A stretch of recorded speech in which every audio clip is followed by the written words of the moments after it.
우리 전우조 옆에 있는 분들에게 잘 오셨습니다. 인사하겠습니다. 네. 새해 복 많이 받으십시오. 또 인사하겠습니다. 네.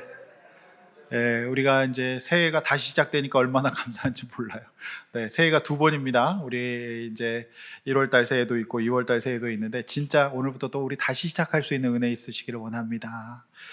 창세기 강의 92번째 43장 1절에서 15절 이제 주보가 오탄데요. 징태양난입니다. 전능하신 하나님이라고 하는 말씀입니다. 자, 오늘 창세기 43장 10절에는 우리가 지체하지 아니하였다면 벌써 두 번이나 갔다 왔을 겁니다 라고 기록되어 있죠. 7년 흉년을 맞아서 1차 애굽 양식 원조에서 받아온 그 양식이 떨어지기 전에 장남 르우벤과 아들들은 아버지에게 여러 차례 베냐민과 함께 애굽에 가야 된다고, 그래야지 살 수 있다고 설득했던 것으로 보입니다. 그러나 우리 아버지의 야곱은 요지부동이죠. 전혀 베냐민을 보낼 생각이 없습니다. 흉년은 더 심해졌고 양식이 떨어집니다. 다시 애굽에서 양식을 구하려면 베냐민이 가야 하는데 그야말로 야곱은 먹고는 살아야 되겠고 또 베냐민을 놓을 수는 없고 이러지도 저러지도 못하는 진퇴양난에 지금 처해 있는 것이죠. 여러분이 만약에 야곱이라면 어떻게 하시겠습니까? 어떻게 하시겠습니까? 이제 우리가 말씀을 듣고 순종하면 참 좋은데 사람은 이렇게 꼭 코너에 몰리고 바닥을 찍고서야 먼저 말하게 되는 겁니다. 양식이 떨어지지 않으면 절대 야곱은 먼저 가서 사오라고 말 안 하겠죠.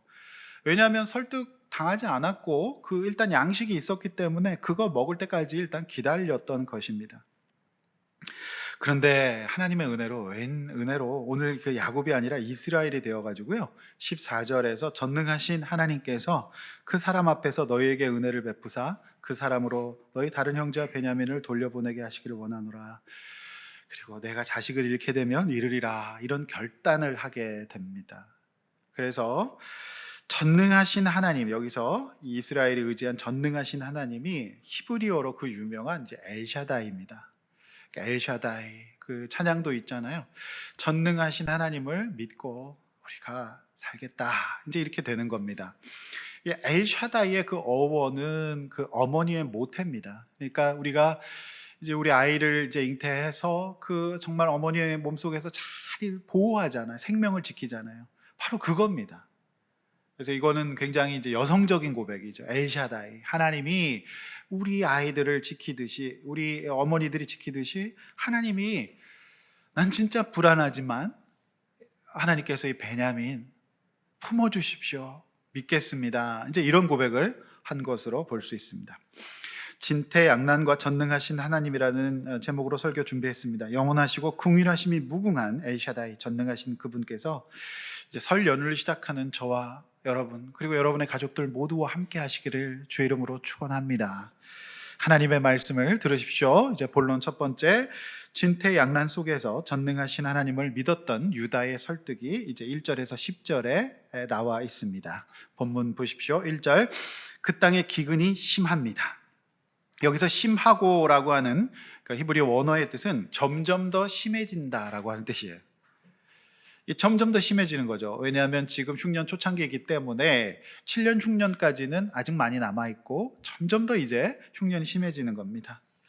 2절, 야곱은 아들들에게 애굽으로 가져온 곡식을 다 먹었으니 가서 양식을 다시 사오라고 말합니다. 장성한 아들들은 양식이 금방 떨어질 것을 알았기 때문에 애굽 총리의 요구대로 막내 베냐민을 데리고 다시 애굽에 가서 볼모로 잡혀있는 시므온 형을 구해와야 된다고 아버지를 설득했지만 편애하는 이 베냐민을 놓을 생각이 전혀 없었기 때문에 설득에 실패했습니다. 그게 이제 우리가 지난주에 봤던 거죠.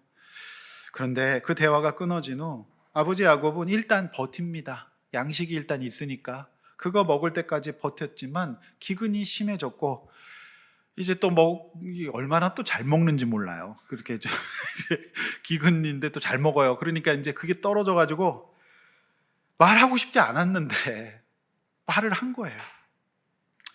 7년 흉년은 야곱 가족의 이제 하나님의 세팅이었습니다. 만약에 이게 기근이 심해지고 양식이 떨어지지 않으면 절대 말 안 합니다. 이 진퇴양난은 저와 여러분을 형통케 하시는 길로 인도하시는 하나님의 도구일 수 있다는 것을 우리가 여기서 보게 되는 거죠. 3절, 드디어 넷째 아들 유다가 나서죠. 유다가 누굽니까? 지난날 요셉을 죽이고자 하는 형제들을 설득하여서 애굽 상인들에게 팔자는 제안을 했던 겁니다. 그리고 집에 돌아갔는데 분위기가 이상해요. 아버지는 정말 회복이 안 되고, 이 형제들도 그때 가만히 있어 놓고선 살리는 제안이었는데 너가 그렇게 팔자 그러지 않았냐라는 이런 눈빛을 보게 되니까 유다가 적응이 안 돼서 집을 떠나죠. 그래서 남쪽으로 가서 여기서 두 아들을 잃고 히라랑 지내고 이러다가 며느리 다말과 동침하게 되는, 그렇죠? 이런 일을 행해요. 그런데 거기서 이제 내가 나보다 옳도다 이런 고백을 하면서 이제 회복됩니다. 그러던 이런 인물이었어요. 그래서 38장 이후에 등장하지 않았던 그가 다시 43장에서 등장합니다. 오늘 본문에서. 그러니까 그동안 그는 어떻게 지냈을까요? 저는 오늘 이 유다가 함께 가족에게 있잖아요. 그러니까 아버지는 변한 게 없어요. 형제들도 변한 게 없는데 그가 하나님 앞에서 인격의 영적 성숙을 이루어서 겸손하게 주어진 일상을 잘 살았던 것으로 보입니다. 네. 그래서 유다가 아버지에게 말하여 이르되 그 사람이 우리에게 엄히 경고하여 이르되 너희 아우가 너희와 함께 아주 오지 않으면 얼굴 보지 못하리라, 이렇게 말합니다. 그러니까 형도 포기했고 다른 아들도 나서지 않으려고 하는 이 위기의 순간에 왜 유다가 나섰을까요? 어떻게 유다가 나설 수 있었을까? 저는 이제 이 해석의 객관화를 위해서 많은 자료들을 함께 보고 다양한 해석들을 봅니다. 이 창세기 해석들은 참 다양한 것 같아요. 근데 어떤 학자들은 왜 유다가 나섰는지에 대해서 이렇게 해석하더라고요. 이 유다 역시 두 아들을 잃은 적이 있습니다. 그러니까 누구보다도 아들 한 명 잃고 또 잃을지를 모르는 그 아버지의 마음을 제일 공감했기 때문에 나섰다라고 하는 해석도 있습니다. 꽤 유의미한 그런 해석이라고 보여집니다. 아무런 문제가 없는 좋은 분위기에서 나서는 것은 누구나 할 수 있습니다. 오늘 본문의 경우는 그러나 다릅니다. 지금 최악의 순간입니다. 아무도 책임지려고 하지 않아요. 그런데 여러분, 가정이나 회사나 또 교회가 어려워지면 이렇게 나서는 사람이 없거든요. 그런데 이 어려운 상황에서 책임 있는 자세로 자신을 보증으로 세우고 문제를 풀어갑니다. 아무도 그렇게 안 하거든요. 이 큰형은 애매한 그 두 아들을 내세우면서 하고 이러잖아요. 그런데 유다는 자기를 보증으로 내세요. 제가 책임지겠습니다. 제가 이거 풀어보겠습니다. 라면서 딱 이제 나서는 거죠. 그래서 이 시대에는 정말 유다와 같은 그리스도인들이 가정과 사회와 또 교회도 필요합니다. 여러분, 그가 그렇게 자신을 보증으로 내세우면 그냥 죽습니까? 아니에요. 저는 성경에서 그런 거 보지 못했어요. 하나님께서는 아무도 나서려고 하지 않은 이때에 자신을 보증으로 딱 세워서 이 문제를 책임 있게 감당하는 유다를 기억하시고 반드시 축복하십니다. 여러분, 다음 주에 여러분 들으실 여호수아서 이 묵상에서 특별히 이제 19장에서 이걸 분명하게 확인할 수 있어요. 이제 요단강 건너서 가나안 땅 서편 동편 분배에 대한 말씀이 이제 다음 주에 나올 겁니다. 그런데 제가 정말 전율했어요. 오늘 이 본문의 유다 지파잖아요. 이 유다예요. 아무도 나서지 않을 때 책임지고 본인을 희생하면서 나섰던 이 유다가 이 땅 분배에 있어서 가장 넓고 훌륭한 땅을 받습니다. 그래서 제가 놀랐어요. 그래, 하나님께서 기억하고 계시는구나. 희생하고 책임지려고 하고 풀어내려고 할 때 부담스러운 일이었지만 하나님께서 그것들을 기억하고 정말 책임지시고 축복 주시는구나. 가장 넓은 땅을 받습니다. 그리고 여러분, 나중에 남북 이스라엘이 우상 숭배로 멸망하게 되는데요, 가장 끝까지 지키고 보호해 주신 지파가 바로 유다 지파예요. 정말 놀랍습니다. 믿음으로 자신을 보증으로 내세워서 아버지를 설득하고 부담스러워서 하지 않는 일, 불편한 일이잖아요.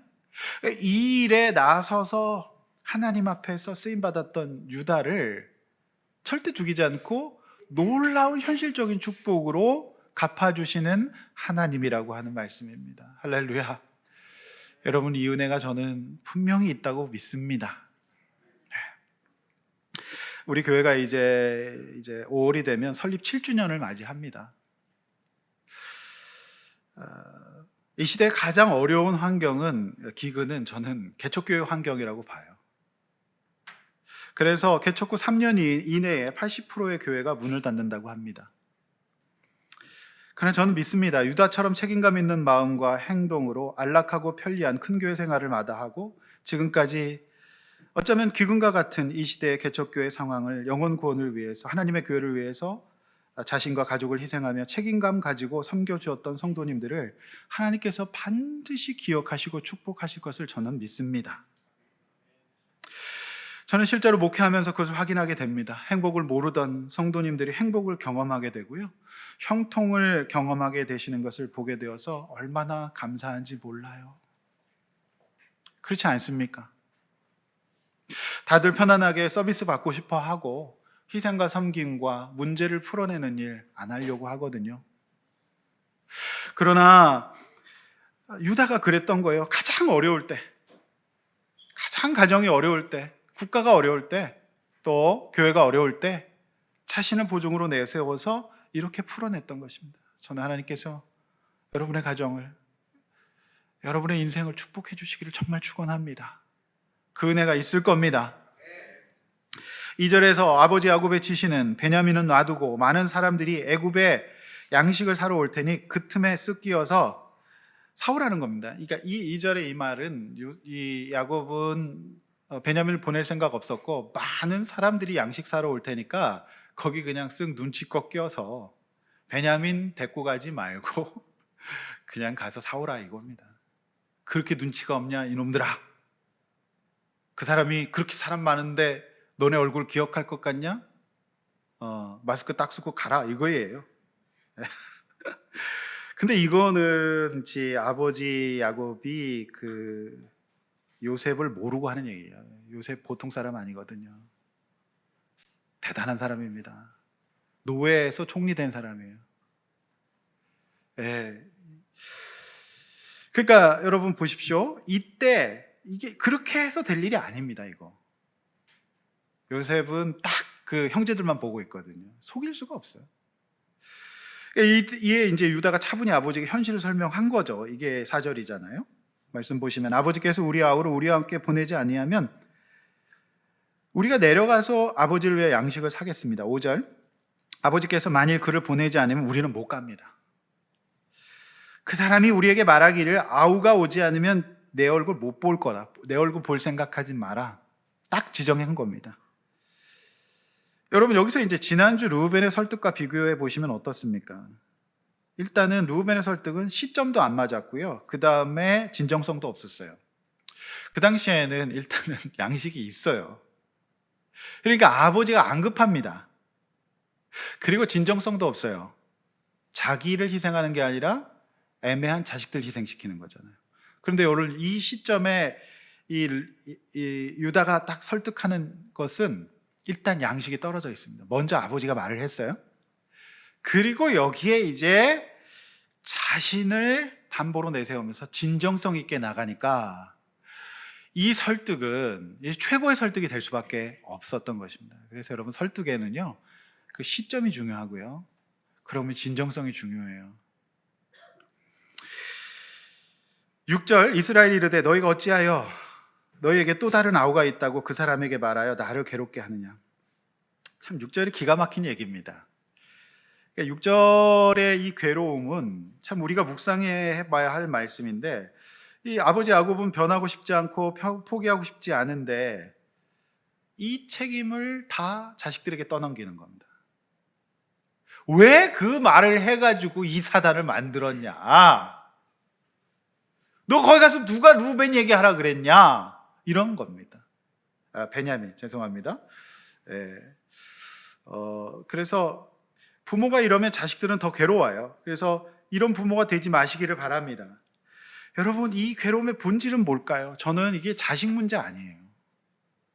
이 문제는요, 전능하신 하나님의 섭리와 본인의 자아와의 싸움에서 일어난 괴로움이에요. 이 핵심이 이게 자식 문제 같죠? 아니에요. 하나님이 지금 그렇게 섭리하시는데 그 섭리와 자기 생각과의 싸움이에요. 야곱은 하나님이 인도하시는 그분의 섭리를 믿고 순종하기보다 일단 미루고 덮습니다. 그러니까 이제 그 비루한 자아를 보호하기 위해서 방어하는 겁니다. 덮어요. 그냥 덮어둡니다. 이거 굉장히 많이 하는 겁니다. 당장 답이 없으니까 미루고 싶은 거죠. 그런데 그렇게 덮어두면 괴로움의 시간은 더 길어집니다. 그리고 하나님이 그거를 계속 직면시키시죠. 그렇게 보면 야곱은 참 즐겨요. 정말 즐겨요. 네. 자, 본문 계속 봅니다. 7절.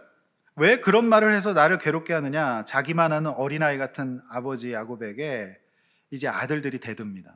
집단으로. 요 7절의 뉘앙스를 잘 보십시오. 아들들이 지금 굉장히 열받아 있다는 것을 알 수 있어요. 뭐라고 얘기해요?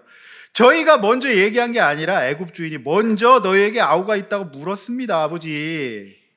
그 사람은 마치 우리 가족사를 다 알고 있는 사람처럼 그렇게 먼저 말을 콕 집어서 해서 한 말이지 우리도 그 얘기 하고 싶지 않았습니다. 그리고 우리가 언제 동생 얘기하는 거 봤습니까? 이 죄로 덮어놨던 얘기잖아요. 콕 집어서 얘기했기 때문에 그래서 말한 겁니다. 이렇게 이제 이 7절에는 유다가 아니라 아들들이 아버지에게 막 짜증과 화를 내는 거예요. 근데 사실은 맞는 말이죠. 말하고 싶어서 한 거 아니지 않습니까? 이게 맞아요. 그러니까 이제 8절 보십시오. 동생들이 집단으로 아버지에게 대들고 공격하자 다시 유다가 상황을 진정시키면서 다시 주도에 나갑니다. 그리고 아버지를 차분하게 설득해요. 여러분, 유다는 이 설득 과정에서 이 적절한 시점과 그 다음에 진정성, 그 다음에 또 중요한 디테일이 하나 있는데 아버지의 입장을 헤아리는 겁니다. 잘 보십시오. 그가 듣고 싶은 말, 설득에 있어서 상대가 꼭 듣고 싶은 말, 필요한 말을 하기 시작합니다. 보십시오.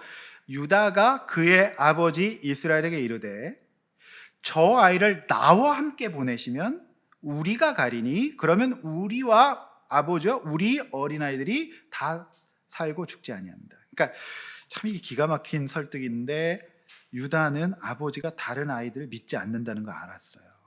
그럼 살짝 디스합니다. 어린아이들로 이렇게 디스하죠. 그러면서 아버지 저를 믿으세요. 그러니까 저와 함께 보내시면 됩니다. 그렇게 진정성 있게 얘기하고 자기 담보 걸죠. 그리고 우리라는 말을 계속 반복하고 저 아이들이라고 이제 우리 어린아이들이 다 살고 죽지 않는다는 말을 통해서 아버지 제가 다른 형제들 관리하겠습니다. 다른 형제들을 통솔하겠습니다. 책임지겠습니다. 이 얘기를 딱 하는 거잖아요. 참 저는 굉장한 설득 같습니다. 근데 이 설득의 힘이 어디서 나올까요? 여러분, 요 한순간의 말뿐만이 아니라 저는 그렇게 봅니다. 이 유다의 설득이 먹힐 수 있었던 이유는 유다가 넘어졌다 돌아와서 지난날의 삶과 진정성, 그러니까 37장 이후에 43장 다시 등장할 때까지 그는 진짜 인격의 성숙을 이루어서 남다른 눈빛으로 겸허한 마음으로 성실하게 또 무너지지 않고 살았기 때문에 그 일상의 힘이 담보가 됐던 겁니다. 여러분, 이거를 무슨 유다가 지금 말 한마디 잘해서 풀어냈다? 천만의 말씀입니다. 그는 다른 사람이 됐어요. 적어도 그 상황에서 네가 나보다 옳도다라고 말할 정도의 내공이라면 그의 삶의 태도가 어땠을까를 우리는 능히 예상할 수 있는 것 아니겠습니까? 그렇죠? 이런 상황에서, 그러니까 그런 어떤 어떤 삶의 증거들이 있는 상황에서 우선 아버지에게 형 르우벤과 달리 자신을 내어놓고요. 베냐민 책임지고 믿음이 안 가는 다른 형제들을 우리가로 만들어서 절대로 베냐민을 해치지 못하겠다는 설득을 함으로써 지금 이 유다는 아버지가 가장 듣고 싶었던, 가장 염려하고 있었던 부분을 딱 짚어내고 있는 겁니다. 할렐루야. 여러분, 이 설득의, 이 탁월한 설득은 우리 사회생활과 우리 모든 대인관계에서 정말 유효할 겁니다. 설득하시려면요, 말하기 전에 일단 삶을 보이십시오. 그래야 돼요. 그리고 여러분, 설득을 당하는 입장에서도 오늘 본문은 교훈이 있습니다. 뭐죠? 나를 설득하는 사람이 충분히 자기 희생과 섬김, 나에게 헌신을 보인 사람이라면 들어볼 가치가 있습니다. 요구하지 않는 사람들이 누굽니까? 사기꾼이에요. 순간의 말로. 그러니까 이제 이런 데이터가 있어야 된다는 얘기입니다. 그래서 설득하는 입장, 설득당하는 입장에서도 오늘 본문은 굉장히 우리에게 지혜를 줄 수 있는 본문이다. 그렇게 보여집니다. 아멘. 네, 아마 이번 설 명절에 설득하실 일이 있으시면은 오늘 본문 잘 적용해 보시는데, 일단 내가 한 게 없으면 입을 다무십시오. 거기서 입을 벌리는 순간 여러분은 바로 르우벤 됩니다. 아시겠죠? 제가 볼 때는 대부분은 지금 시점 조절을 하셔야 될 겁니다. 입을 다무시는 게 여러 가지로 편하실 겁니다. 9절 밑줄 긋고 묵상하십시오. 내가 그를 위하여 담보가 되오리니 아버지께서 내 손에서 그를 찾으소서. 내가 만일 그를 아버지에게 데려다가 아버지 앞에 두지 아니하면 영원히 죄를 지으리라. 진정성 보이잖아요. 훗날 유다는 예수님의 조상이 됩니다. 그러므로 유다의 이 고백은 저는 복음을 담고 있다고 봅니다. 여러분, 하나님께서는 우리를 사랑하시고 구원하시는 일에 있어서 자신의 아들 예수 그리스도를 내어주셨습니다. 여러분, 우리가 예수를 믿어야 되는 이유는 지난날 여러분의 삶을 인도해 오신 하나님을 기억하십시오. 하나님께서 위기 가운데 어떻게 나를 인도하셨는지 기억하십시오. 하나님께서 우리를 구원하시는 일에, 설득하시는 일에 있어서 말로 하신 건 아닙니다. 그 아들, 사랑하는 아들 예수 그리스도를 내어주셨어요.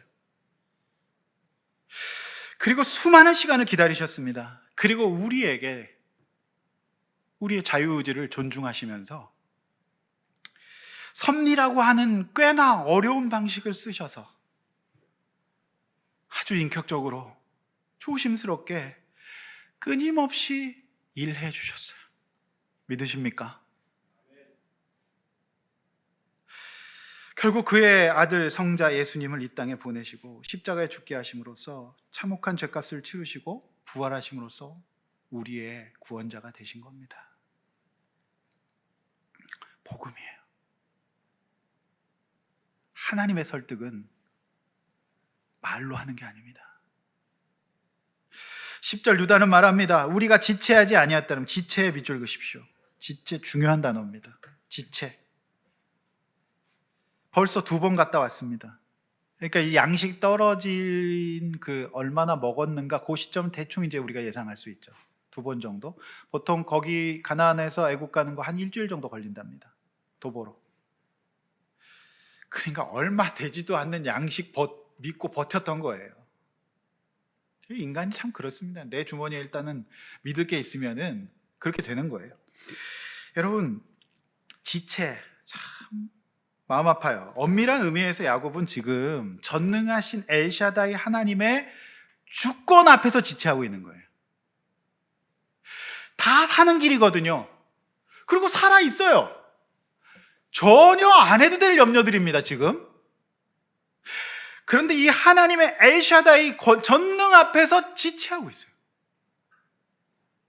하나님은 야곱이 아닌 이스라엘의 하나님이 되기를 원하십니다. 그러나 야곱은 하나님의 주권을 믿지 못하고 다 살 수 있는 길에서 한시가 급해요. 지금 아주 소중한 시간입니다. 지금 지체하면 다 죽어요.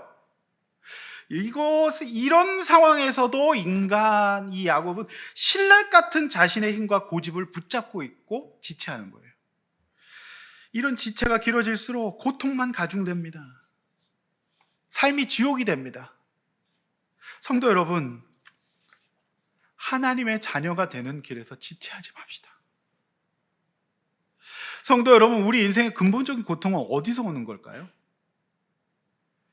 야곱처럼 전능하신 엘샤다이 하나님을 믿는 것이 아니라 여전히 내가 똑똑하고 능력이 있어서 내 마음대로 해보겠다고 버티는 거예요.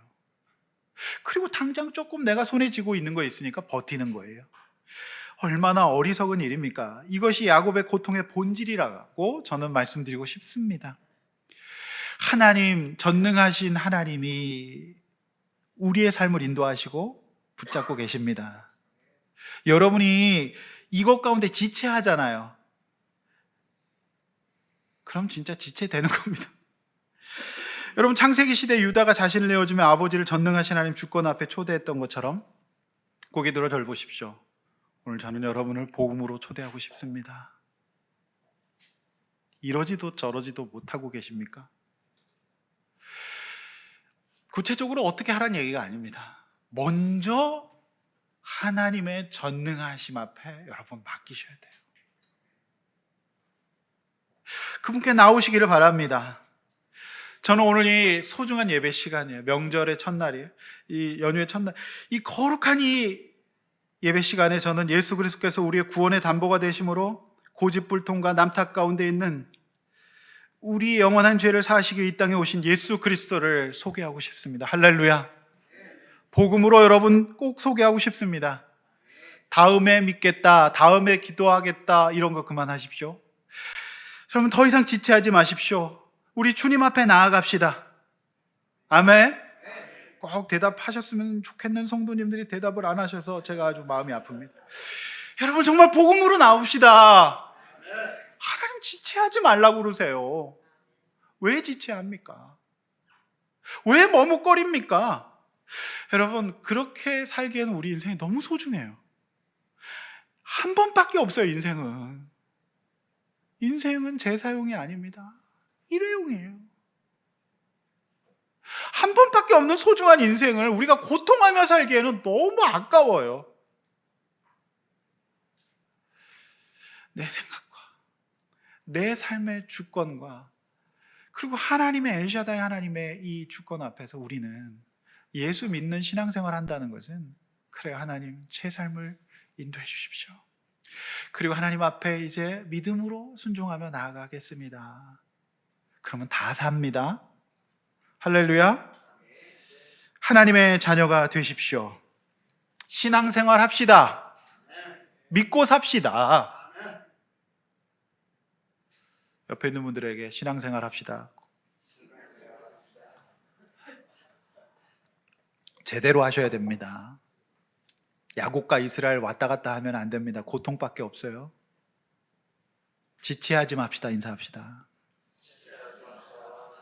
근데 이 말을 하는 것도 지체하시면 어떡하세요? 바로 지체하지 말고 하셔야 돼요. 하나님 자녀가 됩시다. 지금 정말 정확한 복음이에요. 그래서 구약은 신약으로, 신약은 구약으로 봐야 되는 겁니다. 두 번째, 진퇴양난 속에서 전능하신 하나님을 믿음으로써 결단을 합니다. 이스라엘이. 11절 15절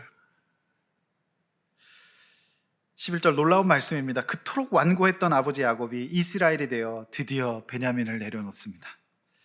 그들의 아버지 이스라엘이 그들에게 이르되 그러할진대 이렇게 하라. 여러분 앞을 보십시오. 저는 이 본문을 보면서요 유다에게 설득된 것 같지만 아닙니다. 하나님께 설득된 거예요.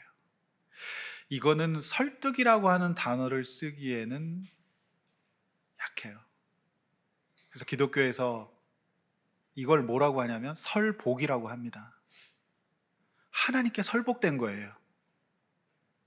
엘샤다이 하나님 앞에 나간 거예요. 복이 시작되는 거예요. 하나님께 설복되시길 바랍니다. 제가 여러분 알거든요. 여러분 지금 이러지도 저러지도 못하고 계시잖아요. 하나님께 설복돼야 됩니다. 그러면 형통이 시작됩니다. 주님께 설복되시기를 바랍니다. 우리 모두 하나님께 설복되어 오늘 이 거룩한 주일, 특별히 설날을 복된 날로 맞이합시다. 주님의 설복이 있는 가정, 주님의 설복이 있는 개인에게는 어떠한 축복이 이어지는지 여러분 오늘 보고 계시지 않습니까? 우리는 압니다. 내가 하는 것보다 창조주 전능하신 엘샤다이 하나님이 하시는 것이 훨씬 더 탁월합니다. 당연하지 않습니까? 기독교는 부활의 교리가 있어요. 다른 어떤 종교에도 부활의 교리는 없어요. 죽으면 살리라. 이것이 바로 오늘 본문이 주는 복음의 메시지예요. 믿음대로 살면 죽을 것 같거든요. 믿음대로 살면 안 될 것 같거든요. 그런데 그런 거 없어요. 야곱이 이스라엘로 부활하여 그 즐겼던 편의 굴레를 내려놓고 공정하고 공평한 아들들에게 처음으로 그 마음이 전달되도록 하는 겁니다. 여러분, 여기서 저는 이 11절 말씀을 딱 이제 이스라엘에 했을 때 야곱 가족들은 회복이 거의 됐다고 저는 봅니다. 무슨 말입니까? 가족의 회복은 인간적, 심리적, 의료적, 물질적 회복으로 일어나는 일이 아니라는 말입니다. 뭘로 회복됩니까? 영적인 회복, 즉 위로부터 아래에 이르기까지 하나님의 복음이 모든 가족 구성원들에게 임하고 그 가족 가운데 하나님의 말씀이 왕노릇할 때 엘샤다이 하나님을 위로부터 아래로 믿을 때 이 가족이 회복되는 거잖아요. 엘샤다이 하나님 앞에 내려놓으니까 이제 내가 보내겠다고 했을 때 상처투성이었던 자녀들은 다 회복이 됐겠죠. 여러분, 여러분의 가족의 회복은 돈이 없어서가 아닙니다. 여러분 가족의 회복은 다른 이유가 아닙니다. 말씀으로, 복음으로 여러분 가족이 회복될 줄로 믿습니다. 정말 중요한 말씀이에요. 창세기 37장에서 요셉 이야기가 시작됐잖아요. 그런데 이제 37장 이후에 주인공은 누구처럼 보입니까? 요셉처럼 보이잖아요. 그가 팔림당하고 구덩이 갇히고 감옥 가고 총리되는 과정, 그가 주인공 같죠? 아닙니다. 요셉 얘기가 시작되는 창세기 37장에는 분명히 2절인가 그럴 겁니다. 야곱의 족본이라고 시작돼요. 야곱의 톨레도트예요. 즉 하나님께서 야곱을 전능하신 하나님의 자녀 이스라엘로 변화시켜 가시는 과정의 조연이 요셉이었던 거예요.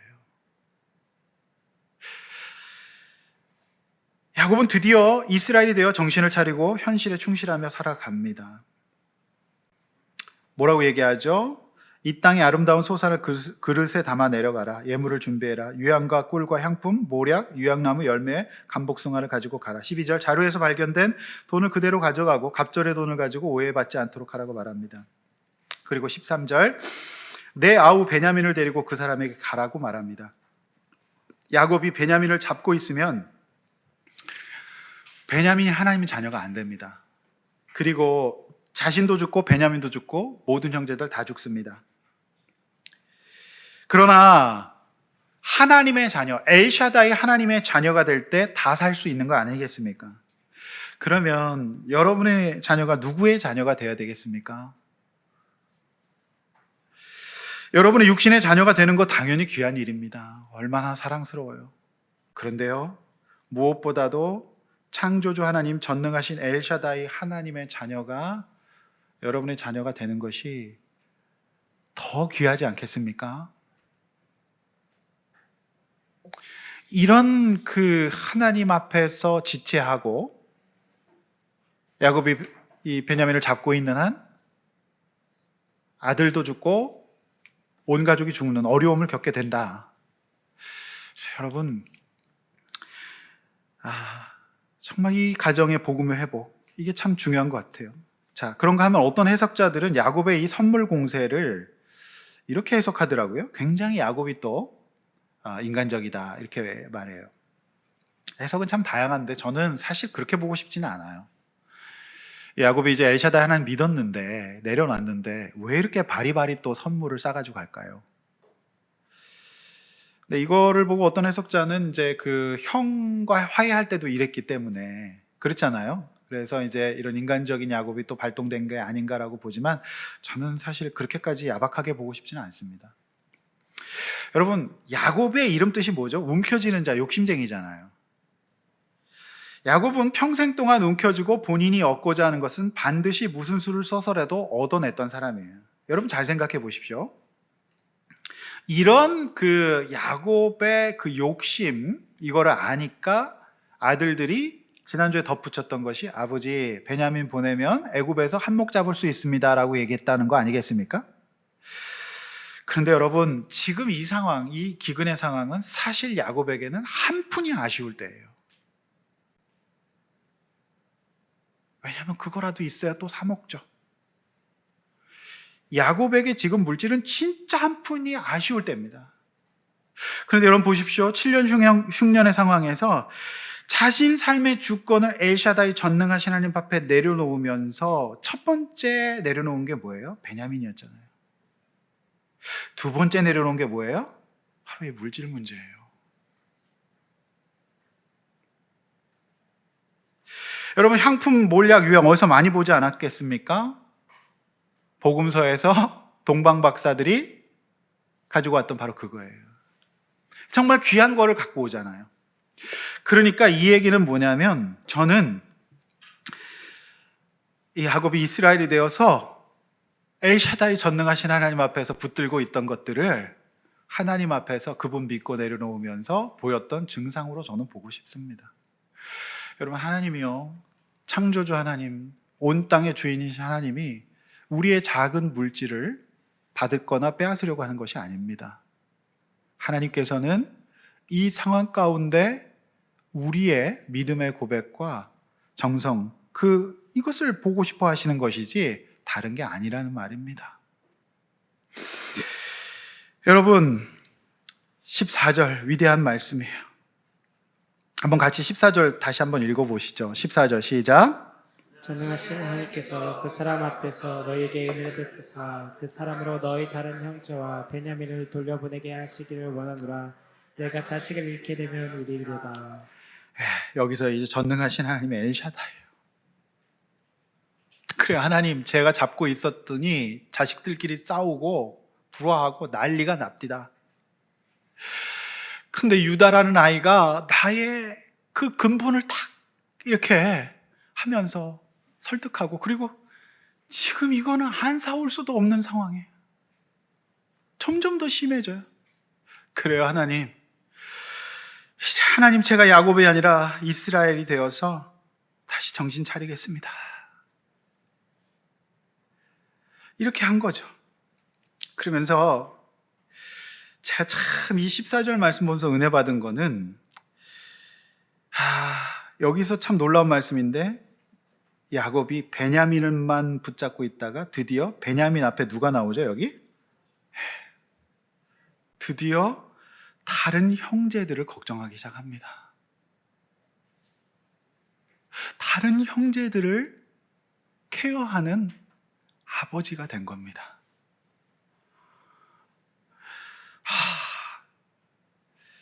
저는 이게 제일 은혜로웠어요.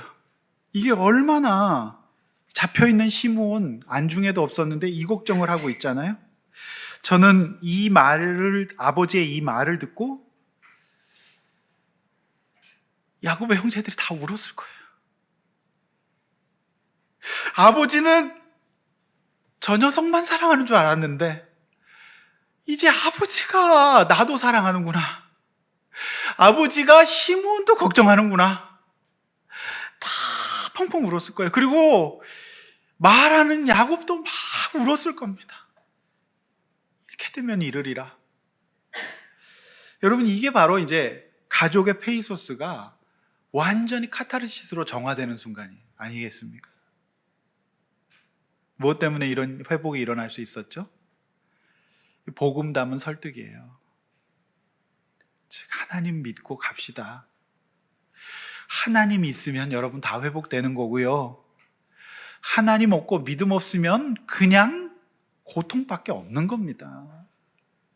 그래서 이 소중한 명절에 우리는 오늘도 예배 드리는 거 아니겠습니까? 날 구원하신 하나님 감사드립시다. 여러분 인생의 고통, 여러분 가정 고통 다 물러가고 사랑과 은혜와 자비가 풍성한 가족 되시기를 주의 이름으로 축원합니다. 복 받아라! 막 이러면서 이제 제가 막 소리를 막 이제 지를 수도 있지만 오버하지 않겠습니다. 성도 여러분, 우리가 자녀에게 참 그래요. 쥐어주는 세뱃돈, 얼마의 세뱃돈이 감동이자 선물입니까? 여러분, 부모님 세뱃돈 주실 텐데 자녀들이 여러분 세뱃돈 받고 감동하여 우는 거 봤습니까? 막 울면서 아버지 막 그런 거 봤습니까? 여러분, 아니 좀 많이 주시면은 좀 그럴 수도 있겠지만은 제가 볼 때는 뭐 그런 걸로 우는 거 아니에요. 여러분, 이 명절에 여러분이 자녀에게 줄 수 있는 최고의 감동이자 선물은 뭐예요? 여러분이 이스라엘 되는 겁니다. 그래서 자식들에게 진짜 성숙의 면모를 보여주는 겁니다. 자식을 잃게 되면 이르리로다. 아버지는 절대 저거 안 놓을 거라고 생각했는데 그 변화가 자녀들에게는 엄청난 설날 선물인 것입니다. 할렐루야. 저는 그래서 야곱의 톨레도시예요. 사실은 아이들 문제 아닙니다. 다 부모 문제입니다. 우리 어른들부터 이스라엘 됩시다. 진짜 그 선물 줍시다. 할렐루야. 여러분 명심하십시오. 자식을 잃게 되면 이르되 천만의 말씀. 여러분 다음 주에 유다 지파와 이 엘샤다이 하나님 믿는 이 지파가 어떤 선물 받는지 가나안 땅을 다 선물 받고요. 그 중에서도 유다 지파는 가장 큰 선물을 받게 돼요. 산다는 얘기입니다. 잃지 않습니다. 불신앙과 지체를 잊어버려야 믿음으로 우리는 살 수 있는 겁니다. 할렐루야. 더 이상 미루지 마십시오. 믿을 때가 되었습니다. 더 이상 지체하지 마십시오. 여러분 하나님 앞에서 이 복음으로 이번 명절이 여러분 정말 축복의 가정 되시기를 축원합니다. 복음 있으면 다 삽니다. 믿음 있으면 다 삽니다. 돈이 없어서 자식이 없어서 못 사는 거 아닙니다. 믿음이 없어서 복음이 없어서 엘샤다이 하나님이 없어서 못 사는 겁니다. 전능하신 하나님 앞에 회복되는 정말 천국 누리시고 감동으로 우시는 그런 가정 되시기를 바랍니다. 그래서 올 그 설 가정 예배 순서지를 저희들이 새로 이렇게 만들었어요. 그래서 오늘 본문으로 만들었습니다. 그래서 오늘 이 본문을 가지고 가정 예배 들으시면서 서로 좀 우시기를 바랍니다. 그런 은혜가 있으시길 바랍니다. 거기 여러분 참 요즘 기술이 좋아져서 그 순서지에 반주자가 없으니까 거기 QR코드 찍으면 찬송과 반주가 다 나온다는 거 아니겠습니까? 그래서 여러분 다 공유도 파일로 해드릴 거고요.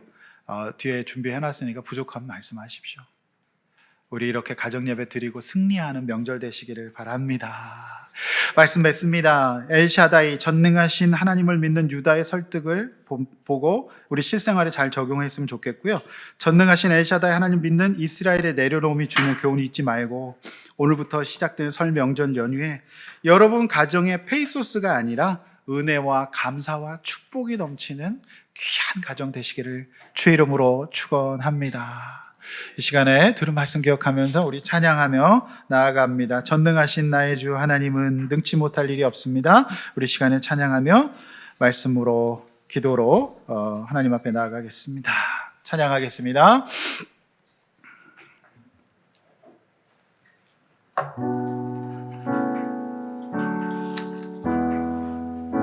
전능하신 나의 주 하나님, 전능하신 나의 주 하나님은 능치 못하실 일 전혀 없네. 우리의 모든 간구도 우리의 모든 생각도 우리의 모든 꿈과 모든 소망도 신실하신 나의 주 하나님을 우리의 모든 괴로움 바꿀 수 있습니다. 우리의 모든 괴로움 바꿀 수 있네. 불가능한 일 행하시고 죽은 자를 일으키 그를 이길 자 엘샤다이 하나님 앞에 주의 말씀 의지하여 믿음으로 나갑시다. 의지하여 깊은 곳에 금을 던져 오늘 그가 놀라운 일을 이루시는 것보다 주의 말씀 의지하여 믿음으로 금을 던져 믿는 자에게 능치 못함 없네. 믿음으로 주의 말씀 의지하여 깊은 곳에 금을 던져 오늘 그가 놀라우신 그가 놀라운 일을 이루시는 것보다 주의 말씀 의지하여 믿음으로 금을 던져 믿는 자에게 능치 못함 없네. 아멘.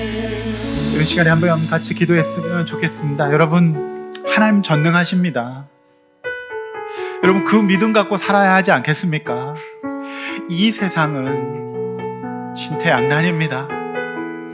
그러나 여러분, 우리가 정말 오늘 이 시간에 믿어야 될 것은 전능하신 하나님께 나아갑시다. 하나님, 내 인생, 우리 가정, 우리 내 인생 주님 인도해 주십시오. 아버지께서 전능하신 하나님 되심을 믿습니다. 여러분 각자 하나님 앞에 여러분 각자의 진퇴양난을 주님께 맡깁시다. 그럴 때 하나님께서 여러분 복 주시고 인도해 줄 줄로 믿습니다. 지혜 주실 줄로 믿습니다. 설득 잘할 수 있는 사람 될 줄로 믿습니다. 믿음 달라고 지체하지 않기를 원합니다. 주여 한번 외쳐 기도하겠습니다.